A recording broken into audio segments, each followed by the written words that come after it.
Welcome to another episode with Loans Elevated. My name is Broch TJ, top 1% loan officer nationwide. And I'm TJ Heidenreich. Together we bring the latest news, strategies, and insights in the mortgage and real estate industry. Okay, we're back, and today we're talking about something that I learned from a meeting with a friend of mine today, actually, Tristan from Novation Title. She brought over a report. They had polled 200 local agents, realtors, and asked them various questions about their business, what they need most help with, and the thing that stood out most to us is 167 out of 200, and stood out most to them, said they struggled with marketing to their clients. And this inspired TJ and I because it's something we focus on heavily, and we think we do a pretty good job at it. Yeah. So we wanted to talk about some tips that we have that might help you agents out there figure out this marketing beast. So, Tej, why don't you dive in? I think the first thing we have to consider is you have to market with intent. You have to have a game plan of who, what, and why you want to market in order to even market to your clients. I think we do a really good job of that. I think we do that through our three major pillars, which we can dive into. Yeah, and I do actually think it's funny because in our minds we had this as the last thing that we were going to talk about, but I'm glad you brought it up first, because I do think that getting your marketing done effectively really does start with understanding what does your brand stand for? Why are you passionate about what you do, selling real estate, for example, for your realtors? Why? Right. Why do you do it? An example for us here, which TJ alluded to, and we've been refining this for years, but we say we are holistic mortgage planners, not drive-through mortgage. That to us is very meaningful. Yeah. And we have got our three pillars, which are optimize leverage, maximize wealth, and mitigate risk. We know that. We stay true to it. We talk about that with every single client, and it goes along with all of our marketing through and through. Yep. It's the guide to all of our marketing, and that's our marketing on social media. That's our marketing on email, video marketing. That's our marketing when we hold events. When we meet with a realtor and tell them what we believe our team brings to the table for them and their business and their clients. 100% of everything we do that has to do with anything sales and marketing boils down to holistic mortgage planning, not drive-through mortgage, and our three pillars. And it's tried and true because that's what we personally do as well. It's how we personally run our finances. And we get excited about it. We're passionate. We're not trying to come up with some random cool thing that's going on right now. Yeah. It's just like the backbone of our it's like in our core. Definitely. So anyway, identifying that, and the source of all the marketing comes from that main driver. And then I think also use your daily activities to market yourself. Meaning if you're holding an open house for your client, or even if you're holding an open house for another agent, you've got a whole surrounding neighbors around you that you can utilize to your benefit. You have a targeted audience right in front of you. So often we talk about the 10-10-20, which is keeping current matters. If you haven't seen it, you should look at it. It's something that, TJ and I are not realtors, and we don't generally do open houses, but it's money. Like, it's on point. We love it. And TJ actually met a stud out of California this weekend that leverages that at a much bigger level. Yeah, met a giant producer, Ty Claus, this last weekend. And this is a strategy he's using for his team. They do a ton of buy-side business, and they do this every single open house they hold. And it's a food drive. So essentially, they're knocking 10 doors to the right, 10 doors to the left, and 20 across the street every single time before they hold the open house, a couple days before. And with this, they're bringing a bag for a food drive, and it's got his team's branding all over this bag. And the simple script is, hey, we're hosting a food drive. I'll be by in a couple days because I'm actually hosting an open house down the street for your neighbor.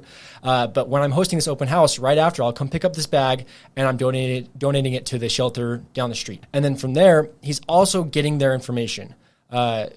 Their simple information. So when he picks up the bag. So next visit, he comes and picks up the bag. So he's going to come back at the time of the open house, pick up the bag, and get their information. Purpose for this is he's going to get their information, of course, to market, but also to get them a receipt that they donated, which will help with tax purposes. He tees it up like, hey, I'm doing a food drive. So who is not going to want to support a food drive? It's very intentional, but and it's intentional for him and his business. He knows why he's doing it, but there's also good. And then the next step when he picks it up is also very intentional, where he's asking, do you want a receipt for tax write-off purposes for this donation? Clearly, any person is going to want that. Any person that earns money, I guess, is going to want that for taxes. So then he has a clear, easy, simple path to getting all of their contact info. Now what? He adds them to the database. He drips on them. And he's probably just as intentional and probably generates more listings. And then just rinse and repeat, does the same thing. Correct. It's pretty and crazy. He's got his branding on the bag. They're going to see his face for a couple of days while they're gathering food to donate. And then he's also talking about the open house. It's naturally. Well, the crazy thing is one thing, even if they don't donate the food, the bag is in their house it's forever. In the house. And who throws away bags? I don't throw away bags because I'll use it for whatever. For sure. Especially a nice reusable bag exactly. like that. Yeah, definitely. Yep. And just so you know, TJ said he's a mega producer, but he did 600 buyers last year. 600 buy sides last year. Insane. Outside of that, you could utilize events from vendors. We were inspired by this because we host a homebuyer seminar, and it's something that you could be calling your buyers, because there was another thing in the report that said most buyers, or the number one issue actually that realtors were facing was the inability to get qualified buyers or something like that. Yeah, qualifying and mortgage and buy-in. Buyers bought in with the high mortgage rates. Well, vendors like us lenders are working constantly on creating ways to help overcome the objections these clients might have, and it makes a ton of sense. This is stuff that we host free events, cost you nothing. We do all the heavy lifting. You bring your clients, we convert them, they become buyers, and it costs you nothing. You don't even have to and it gives you invite them. Yeah, and it gives you an impactful call to make. Because I think one of the worst calls you can make to a client is, hey, just check in and see how you're doing. Right. I mean, they might pick up the phone the first time and they'll never answer your call again because they don't want to be on a 12-step program. They want value when you call. Well, and I think all of us can agree. Like, I don't even talk to my mom and my sisters often enough. The last thing I want to do is talk to some service provider in my life just to check in and say what's up. I don't even talk to my friends enough. Like exactly. We don't talk enough. Right. We don't talk enough. I think like people, if you're going to call them, be impactful, have some meaning behind it, and bring real value. So what that would look like instead of checking in, hey, I remember last time we spoke, you were really fearful about maybe taking the leap into buying this house or selling and buying, whatever the case is, because you're fearful about rates. Well, guess what? My lender partner, the Elastic team at Cross Country, they're hosting an event, and it's only going to take 1 hour out of your day.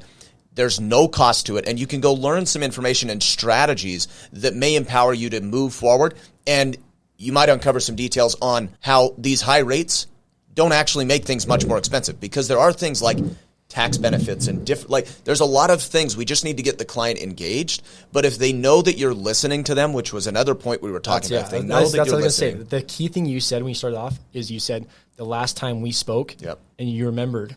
That's because you were listening. So dive into what you're going to say. That's it. I mean, that's really it. Like, you have to listen to them, and it's a much more meaningful call than what you had said, which is, hey, just checking in. I mean, I don't think our clients want us to just check in on a random evening. Like, we're busy. Like, for me, I'm bathing kids and crap. I don't want to hear it. Right. No, listen to their concerns rather than just hopping on the phone and rambling off. And we are not, I don't know, but this is where maybe sometimes people differ. Maybe I differ. I am not necessarily here to be my client's friend. I do want a relationship with my client. Yeah, for sure. I want to have a client for life, but exactly. I am the mortgage expert. Like, when you think home and you think financing, you are going to think my name. And why are you going to think my name? Because I provide the best service. I deliver the best strategies. I help you accomplish your goals. I don't think our clients and realtors out there, I know that you guys have a little bit different dynamic with clients than us lenders have, but for sure. I still don't think they want us in their life to be their friend. No. They want us in their life to help them make the best decisions around real estate. That's why they hired us at the end of the day. So being intentional with that too, in every conversation. Yep. Kind of knowing your lane. For sure. But anything else that we had? No, I think that's it. I mean, we talk about marketing to our clients legitimately every single Monday. So it's something we talk about often. So if you that's another point. Like, we're intentional about just the planning. Exactly. Of how we're planning our market. week. Before we make a single call to anybody throughout the week, our whole team is meeting for an hour on our specific content that we're talking about throughout that week, what we're marketing, what we're filming videos about. It's all intentional. What happened in the market that is meaningful to our clients, what they need to know. We're mining and the this fluff, what they don't need to know. Yeah, true, right. And so we just, I don't know, that goes back to being intentional though. Yeah, it's like exactly. You do have to have some intent to it. And I think point being, if you are not sure which route you want to go with your marketing and need help, call one of us, and we're more than happy to help out with your marketing plan and go from there. Yeah, we would love to. I think it's something we do relatively often with our best partners. Yeah. And we have a good knack for helping you strip down all of the noise and come up with just a strategic, simple plan that's bite-sized and easy to implement, which is also another thing. We often bite off more than we can chew, and then it's not consistent, which is probably the worst thing. So, for sure. Anyway, cool. Awesome. Thanks for tuning in, guys. We'll see you next week. Thank you for tuning in. For more industry insights, follow us on all platforms at Loans Elevated. And to get in touch with our team, call or text 801-713-4000 or visit loanselevated.com.